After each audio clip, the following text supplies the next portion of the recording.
తాకట్టులో ఉన్న బంగారాన్ని విడిపించి ఆ రోజు ఆన్లైన్ రేటుకే మేము కొంటాం. Sharma gold company. అందరికీ నమస్కారం. Welcome to Suman TV. నేను మీ రమ్య. నవంబర్ మాసంలో 16వ తారీఖు నుంచి 30వ తారీఖు వరకు 12 రాష్ట్రాల వారికి ఎలా ఉండబోతుంది, వారి గ్రహ సంచారం ఎలా ఉంది, వారు ఎలాంటి పరిహారాలు చేసుకుంటే వారికి మంచి జరుగుతుంది, ఇవన్నీ తెలియజేయడానికి ఈరోజు మనతో పాటు ఉన్నారు ప్రముఖ జ్యోతిష్య పండితుడు బ్రహ్మశ్రీ నందిబట్ల శ్రీహర్ శర్మ గారు. గురుగారిని అడిగి మరెన్నో విశేషాలు తెలుసుకుందాం.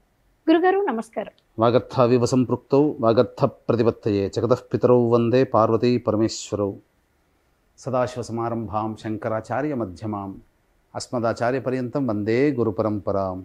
ఆదిత్యాయ చ సోమాయ మంగళాయ బుధాయ చ గురుశుక్ర శనిభ్యశ్చ రాహవే కేతవే నమః. శృంగేరి జగద్గురు పీఠాధిపతులకి, కంచి పీఠాధిపతులకి నమస్కారములు తెలియచేసుకుంటూ కార్యక్రమాన్ని ప్రారంభిద్దాం. గురుగారు, నవంబర్ మాసంలో 16వ తారీఖు నుంచి 30వ తారీఖు వరకు మేషరాశి వారికి ఎలా ఉండబోతుందో తెలియజేస్తారా? ఈ మేషరాశి వారికి 16వ తారీఖు నవంబర్ నుంచి 30వ తారీఖు వరకు ఏ విధంగా ఉండబోతుందో తెలుసుకునే ముందు గ్రహ సంచారం తెలుసుకుందాం. ద్వితీయ ముందు గురువు వక్రీకరించి, చతుర్థమందు కుజుడు స్తంభించి ఉండడం, కుజస్తంభన జరిగి ఉండడం, షష్టమ స్థానమందు కేతువు, అలాగే అష్టమందు రవి బుధులు, నవమందు శుక్ర సంచారము, లాభమందు శని సంచారము మరియు వ్యయమందు రాహు యొక్క సంచార ప్రభావం వెరసి ఈ 16వ తారీఖు నుంచి మారుతున్నటువంటి అతి గొప్ప మార్పు ఏంటంటే ఈ యొక్క ద్వాదశ రాశుల వారికి శని వక్రత్యాగం చేయడం అనేటువంటిది గొప్ప మార్పు. ఈ మార్పు ప్రభావం వలన రానున్న రోజుల్లో కొన్ని మార్పులు అనేటువంటివి జీవితంలో గోచరమవుతాయి. అనగా ఈ యొక్క శని వక్రత్యాగము అనగా వక్రము ప్రారంభమైనప్పుడు కొన్ని రాశుల వారి యొక్క జీవితంలో అలజడులు, కొన్ని రాశుల వారికి అప్పటి వరకు మైనస్లో ఉన్నటువంటి రాశుల వారు కొన్ని రాశుల వారికి ప్లస్లోకి రావడం, కొంతకాలము ఆనందకరమైన జీవితాన్ని పొందడం అకస్మాత్తుగా అనూహ్యముగా. ఈ యొక్క వక్ర త్యాగము చేసిన తర్వాత మళ్ళీ కొన్ని పూర్వపు పరిస్థితులు అనగా మంచిగా ఆనందంగా గడిచిన వారికి ఇక నుంచి కొన్ని కష్టములు ప్రారంభమవ్వడం, లేకపోతే ఈ సంబంధించినటువంటి ఇబ్బందులుగా పడ్డటువంటి వాళ్ళకి అవన్నీ పొరలుగా తొలగిపోయి మంచి కొత్త జీవితాన్ని ప్రారంభించడం అనేది ముఖ్యంగా శనిగ్రహ ప్రభావం వలన కలగబోతుంది. మేషరాశి వారికి చేసుకున్నటువంటి అదృష్టం ఏంటంటే గ్రహ సంచార ప్రభావం అనేటువంటిది అనుకూలంగా లేకపోయినప్పటికీ గ్రహాల మార్పు, గ్రహాల స్థితిగతులు కొన్ని ఇబ్బందికర పరిస్థితులు ప్రతి రాశిలో వారికి ఉంటాయి. కాకపోతే ప్రధానంగా శని యోగించేటువంటి స్థానంలో స్థితిపతి ఉన్నాడు. కాబట్టి మీరు అనుకునేటువంటి పనులు ఏవైతే ఉంటాయో అవి మీ కింది స్థాయి వాళ్లతో ఆ పనులన్నీ కూడాను పూర్తి చేసుకోగలిగే తెలివితేటలతో ఉన్నట్లయితే మీరు దిగ్విజయంగా మీ యొక్క పనులన్నీ కూడాను చక్కబెట్టుకుంటారని చెప్పవచ్చు. ఇక ముఖ్యంగా గమనించుకున్నట్లయితే ప్రధానంగా ఈ యొక్క మేషరాశి వారికి ఉద్యోగంలో ఉన్నటువంటి వారికి కొన్ని ఇబ్బందికర పరిస్థితులు తప్పవు.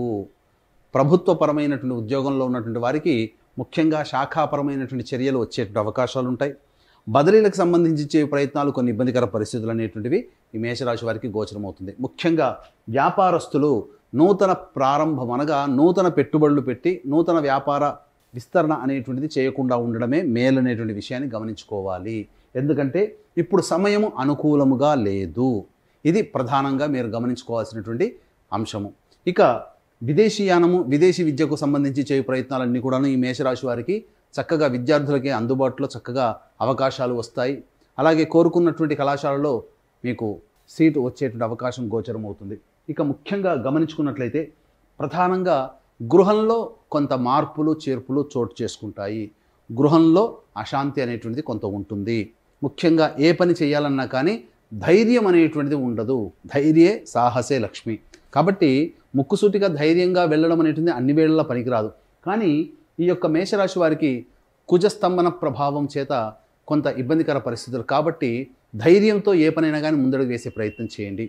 ఇక ఎఫ్ఎంసీజీ రంగంలో ఉన్నటువంటి వారికి ఈ మేషరాశి అనగా ఫుడ్ అండ్ జ్యువెలరీ రంగంలో ఉన్నటువంటి వారికి, సూపర్ మార్కెట్స్, అలాగే రెస్టారెంట్స్, హోటల్ ఇండస్ట్రీ రంగంలో ఉన్నటువంటి వారికి, విద్యాలయాలకు సంబంధించిన రంగంలో ఉన్నటువంటి వారికి చక్కటి శుభ ఫలితాలు అనేటువంటివి గోచరమవుతున్నాయి.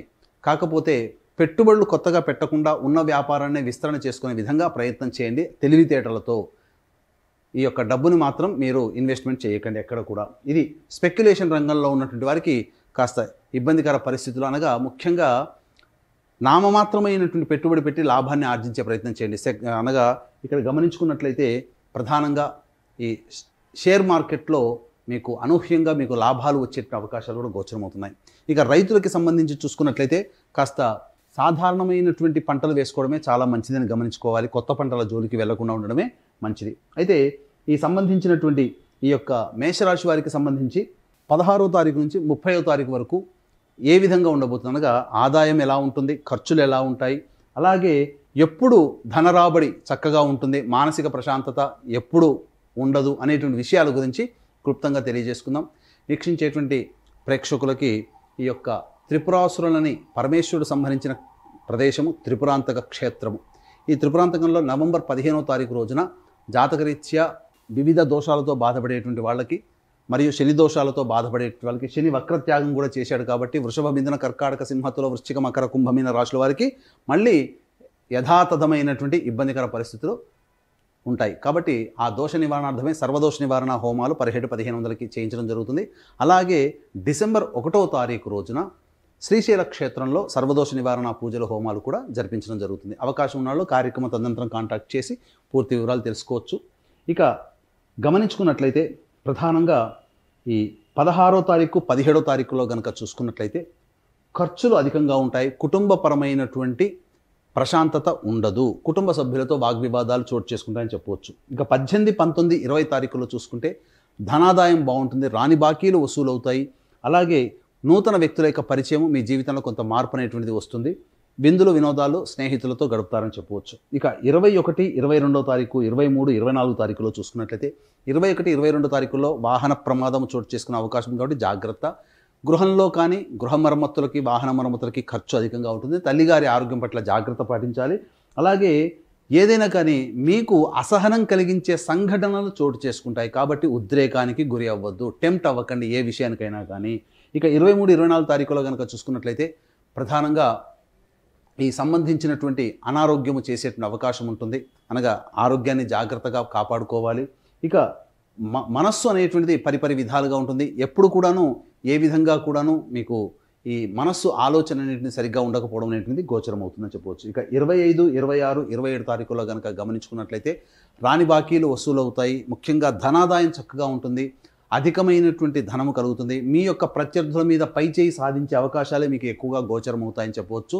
ముఖ్యంగా మీరు తీసుకునే నిర్ణయాలు మీకు ఆనందాన్ని కలగచేస్తుంది. ఇక 28, 29 తారీఖులో చూసుకున్నట్లయితే జీవిత భాగస్వామి, వ్యాపార భాగస్వామితో ఉన్న ప్రపంచాలు తొలగి వాళ్ళు తీసుకున్నటువంటి నిర్ణయాలు మీకు ఆనందంగా మారుతాయని చెప్పవచ్చు.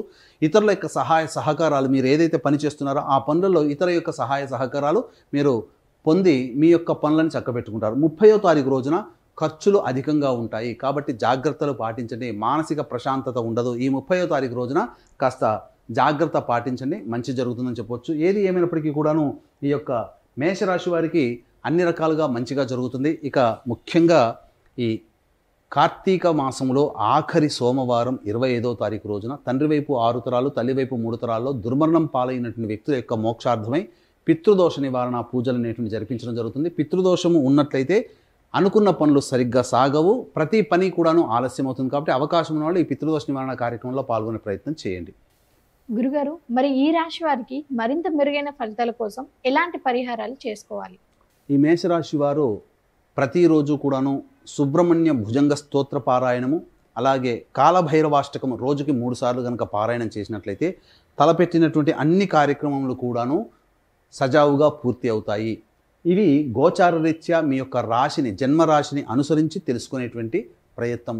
ఇంకా మీరు సమస్యలు అధికంగా ఎదుర్కొంటున్నారు అనంటే మీ యొక్క జన్మకుండలిలో ఉన్నటువంటి గ్రహాల యొక్క దశాంతర దశల ప్రభావం. కాబట్టి దగ్గరలోని మంచి ఉపాసనాపురులైనటువంటి జ్యోతిష్య పండితుల్ని సంప్రదించి వారి సలహాలు సూచనలు పాటించినట్లయితే ఇంకా మెరుగైనటువంటి ఫలితాలు మీరు పొందుతారని చెప్పవచ్చు. గురుగారు, నవంబర్ మాసంలో మేషరాశి వారికి 16వ తారీఖు నుంచి 30వ తారీఖు వరకు ఎలా ఉండబోతుంది, ఎలాంటి పరిహారాలు చేసుకోవాలి అని చాలా చక్కగా తెలియజేశారు. ధన్యవాదాలు. సర్వం శ్రీ ఉమామహేశ్వర పరబ్రహ్మార్పణమస్తు.